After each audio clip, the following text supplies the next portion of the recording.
Passem al tercer punt de l'ordre del dia, la proposta de resolució sobre la creació d'un memorial de la Guerra Freda. Presenta la proposta el grup parlamentari del Partit dels Socialistes Units per Avançar, la seva diputada, la senyora Sílvia Paneque. Sí, moltes gràcies. Primer permeti'm que agraeixi a diferents membres, ciutadania de Pals i membres de diferents institucions, associacions que ja fa anys estan lluitant per la qüestió que avui plantegem a través d'aquesta proposta de resolució. Per tant, agrair la seva presència avui aquí i també, de fet, la feina que porten ja anys fent per tal de posar en valor el que parlem avui, que és Radio Liberty. Josep Pla va escriure el següent sobre Pals. Va dir: Pals no mereix una visita, sinó 100 visites, perquè la seva situació ofereix la possibilitat de veure un dels paisatges més bells i inoblidables del país. Això d'una banda. De l'altra, la memòria patrimonial de Radio Liberty ha de ser conservada. És la petjada d'un temps que inclou noms tan importants com Jimmy Carter o fins i tot Mikhail Gorbachev. Tampoc no és menys important les restes arqueològiques de la Vila Marinera dels segles XIV i XV, documentades en estudis dels annals de l'Institut d'Estudis Gironins, escrits per Narcís Subirana o Eva Sans, entre d'altres persones que han escrit i molt sobre aquesta qüestió. El territori i les entitats han reivindicat encertadament que aquest espai tingui 3 elements importants, tots igual d'importants. El primer, recuperar el valor patrimonial de la Vila Marinera i la Torre de Pals, com a història del trànsit entre l'època medieval i moderna, així com la història social, econòmica i marinera d'aquesta vila. El segon, mantenir l'edificació central i potenciar la memòria d'arqueologia industrial vinculada al franquisme i a l'escenari internacional de la Guerra Freda. La geopolítica actual fa més evident que mai que conèixer el passat recent explica els problemes ben vius d'avui mateix. I el tercer, fer tot això amb el màxim respecte a la fauna i botànica de la platja. La plataforma Salvem la platja de Pals, com els deia, ha fet un treball molt documentat sobre aquesta qüestió. La proposta de resolució que ha portat el nostre grup al Parlament de Catalunya té aquest objectiu: recuperar el patrimoni de memòria del jaciment i de Radio Liberty en un entorn natural privilegiat. És una obvietat que el conjunt de les administracions hauríem d'haver fet, i ens incloem, molt més per no arribar a l'estat d'abandó en el que es troba avui. El passat, però, és passat i el nostre objectiu és que, justament entre totes les administracions i amb la participació de les entitats del territori, siguem capaços de fer un projecte solvent, avançat en sostenibilitat i que tracti la memòria del nostre país com cal. Per això hem demanat d'entrada preservar de qualsevol enderroc el valor patrimonial del jaciment i Radio Liberty. No perdem res més i també que el conjunt de les administracions acordem un avantprojecte, repeteixo, pactat, de memòria de la Vila Marinera, de Radio Liberty, ben encaixat en aquest entorn natural. És per aquests motius, per situar la qüestió després de molt temps en aquest punt, que demanaria, si fossin capaços, donar el vot favorable a aquesta proposta de resolució i que pugui tirar endavant. Moltes gràcies. Gràcies. Donaríem la paraula al grup parlamentari d'Esquerra Republicana, que ha presentat No, em diu que... Sí, no, les han presentat ells, no? És que eren dels dos. És que són presentats els dos. Per això et dic si era primer allò o nosaltres. Sí? Bé. Bona tarda, moltes gràcies. Benvinguts també a la Comissió d'Acció Climàtica. Ens trobem de nou davant una PR d'aquestes que interpel·len el territori i, per tant, hi ha actors diferents com és el Govern d'Espanya, l'Ajuntament de Pals i també les administracions, entre elles la Generalitat.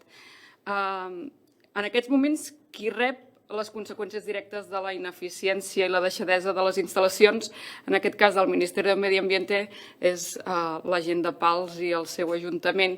Si fem cronologia, ja en l'any 2002 el rector de la UDG, Joan Batlle, va proposar convertir aquest espai en un centre de referència internacional de la història de les telecomunicacions i de la Guerra Freda. El 22 de març del 2006 es va portar a terme el desmantellament de les instal·lacions i demolició de les antenes de Radio Liberty per part del Ministeri del Medi Ambient. i el mateix any es va signar un protocol Estat-Generalitat on es deia que mentre no fossin enderrocades les edificacions serien gestionades per la Consejería de Medio Ambiente i que la Generalitat se'n faria càrrec de la vigilància i manteniment una vegada executat el projecte de demolició i adequació dels espais i de restauració de l'espai. Alhora també es va crear una comissió tècnica de coordinació i seguiment. Estem parlant del 2006, però aquest manteniment no l'ha fet ningú i està quedant l'espai en un estat lamentable, amb una zona de vallat perimetral inexistent i ja que hi ha molta zona, és zona turística, hi ha molta gent que corre per aquells voltants, l'alcalde estava preocupat perquè hi entra molta gent i entra a les edificacions amb el perill que això pot comportar. Des de Madrid lamenten que la inversió diuen que és inviable del vallat perquè té un alt cost, però jo crec que això no és de rebut si aquí va la seguretat de les persones. I centrant-nos en el més important, que és el projecte, i pensant en el que vol el territori, més que enderrocar-ho tot, com es volia en un inici des de Madrid, o conservar-ho tot, que potser tampoc és la mesura més viable, des del territori sí que es mou la idea d'una proposta mixta que contempli l'existència d'algun element singular in situ i, si fos necessari, algun equipament fora del parc.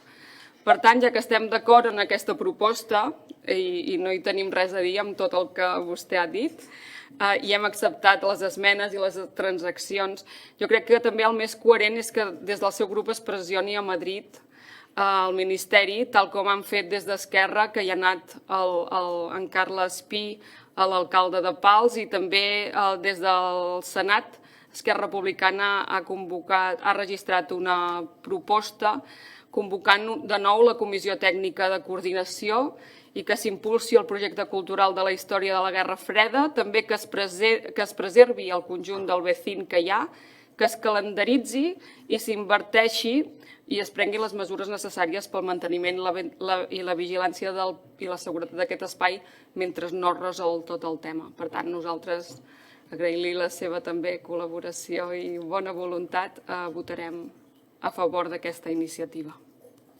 Gràcies. Seguidament, doncs, donem la paraula al grup parlamentari de Junts per Catalunya, a la Cristina Casol. Gràcies, president. Des del grup parlamentari de Junts per Catalunya també estem a favor de la proposta que heu presentat. Som davant d'una proposta de resolució d'aquestes en què som en una balança, no? És a dir, per una banda hi ha la recuperació d'un patrimoni històric, de la memòria històrica, i per altra banda hi ha la preservació d'un entorn natural com és aquest, que a més és d'alt interès, perquè ens trobem amb xarxa Natura, en CEPA, en una zona altament d'una sensibilitat important. Com a arquitecte us he de dir que en casos com aquests el més important és tindre un consens social de la recuperació i sobretot tenir molt en compte el que diu el territori. Fora d'això, per nosaltres és favorable sempre i quan hi hagi aquest debat social sobre el projecte. Entenem que ha de portar un bon debat sobre el projecte i, des de luego, s'ha de fer compatible amb la preservació de l'entorn. Moltes gràcies. Gràcies. Donem la paraula al grup parlamentari de Vox, al diputat, el senyor Antonio Ramón López. Gracias, presidente. Nosotros estamos totalmente de acuerdo en que se debe realizar una rehabilitación de los edificios y de la zona y que debemos preservar, por supuesto, nuestro patrimonio, pero lo que no apoyaremos es el modelo que se pretende crear en ese espacio de la memoria de la Guerra Fría. Muchas gracias. Gràcies, diputat. Tot seguit té la paraula del grup parlamentari en Comú Podem. Disculpe. Tot seguit té la paraula al grup parlamentari de Candidatura a Unitat Popular, el diputat Dani Cornellà. Gràcies. Anunciar que hi donarem suport, com ho fem en el propi territori, al Consell Comarcal del Baix Empordà, on ja es va també discutir aquest tema, com ja deu saber la gent del territori i vostès mateixos, on es va declarar Becín, tot el conjunt, a instàncies del propi Ajuntament de Celrà, jo ja parlo de casa, de Pals, sí, és tants anys que voleu.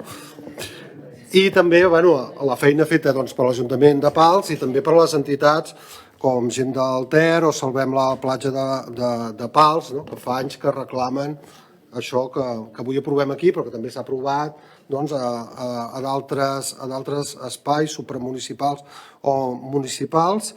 Pensem que és una bona proposta, i més tenint en compte que està situat dintre un parc natural, que és un espai que s'ha de conservar, que s'ha de mimar i que a més es pot potenciar, que la idea de fer aquest memorial pot donar molt de joc a la zona, que ara mateix portem molts anys que està totalment abandonada.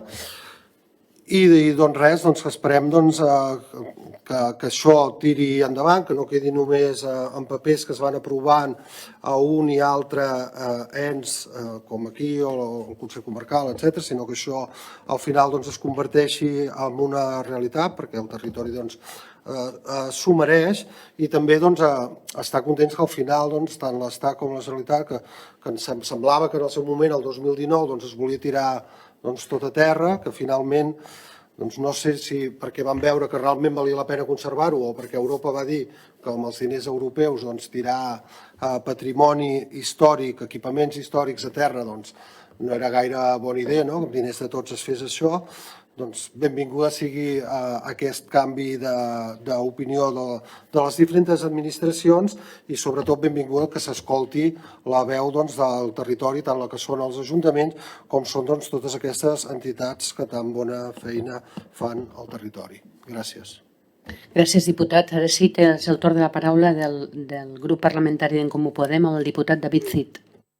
Moltes gràcies, presidenta. Nosaltres donarem suport a aquesta proposta de resolució perquè, a més, crec que fa compatible, fruit també de la bona feina des del territori i també de moltes entitats, entre elles també Salvem la platja de Pals, la preservació de la memòria històrica, però també la preservació del patrimoni natural. Jo crec que durant molt de temps aquest entorn s'ha anat degradant. A més, hi ha hagut risc de que alguns projectes que es volguien impulsar, evidentment, acabàvem amb el patrimoni memorialístic, però també amb el patrimoni natural. Una de les primeres propostes de resolució que jo vaig presentar com a diputat, en aquest cas a la Comissió de Territori, era sobre el projecte Aquam i la possibilitat de construir dos aquaris pràcticament de 6.000 metres quadrats. I, per tant, durant molt de temps hi ha hagut el risc no només de perdre aquest patrimoni, com deia abans, memorialístic, sinó fins i tot de perdre el patrimoni natural.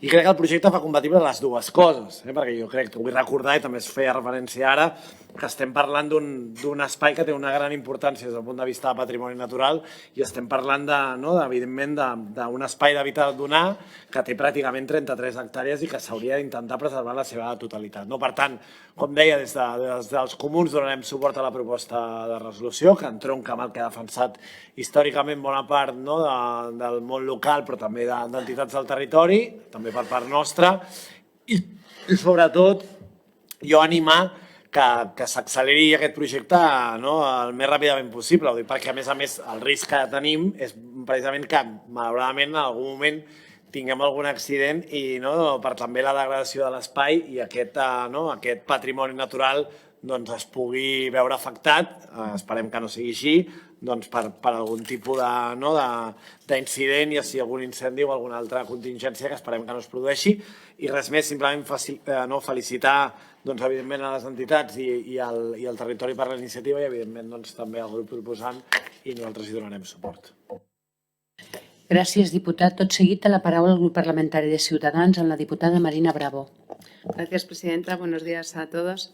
Bueno, yo creo que este es uno de esos proyectos que gobierno tras gobierno pues parece que siempre se habían atragantado y que no se acaban de resolver. Este tema ya se ha tratado aquí, de hecho en el Parlamento. Mi compañero Héctor Amelló habló sobre este tema en el 2020 y bueno, bien, yo creo que la posición que mantenemos estaba clara entonces y sigue siendo la misma hoy en día. Hace ya muchos años que cesaron las emisiones de Radio Liberty, hace hace ya también muchos años desde que se tiraron las antenas, pero allí quedaron los edificios y desde entonces lo que no ha cesado desde luego es el debate sobre qué se hacía en esos territorios, en esos terrenos. Nosotros lo hemos dicho en repetidas ocasiones, el litoral catalán y en concreto la Costa Brava tiene diversas figuras de protección que tienen que ser respetadas. En este caso, además, hablamos de un espacio que se encuentra dentro del Parque Natural del Montgrí y cualquier proyecto que se desarrolle, desde nuestro punto de vista, pues tiene que haber llevado previamente todo ese trabajo de consenso en el territorio. Por supuesto que es preciso que desde el Gobierno de la Generalitat se haga un gran trabajo de explicación de todo lo que se vaya a ir haciendo, pues para que estos consensos pues puedan seguir adelante. Gràcies.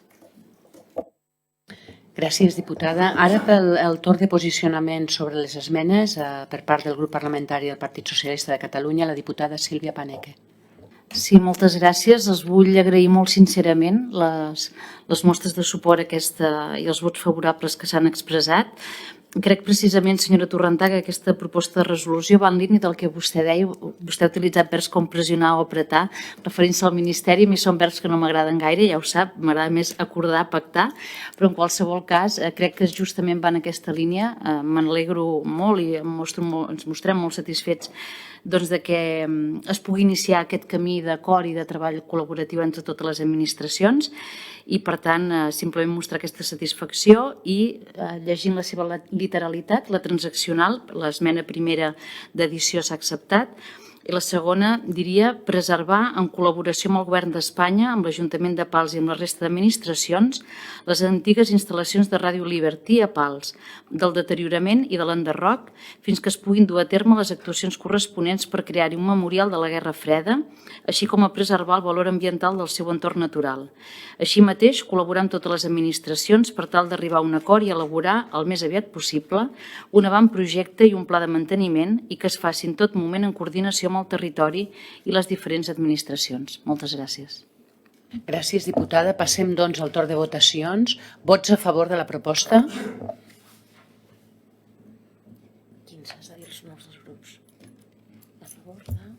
A favor, el grup parlamentari d'Esquerra Republicana, el grup parlamentari de Junts per Catalunya, el grup parlamentari de Ciutadans, de Vox, d'En Comú Podem i del Partit dels Socialistes.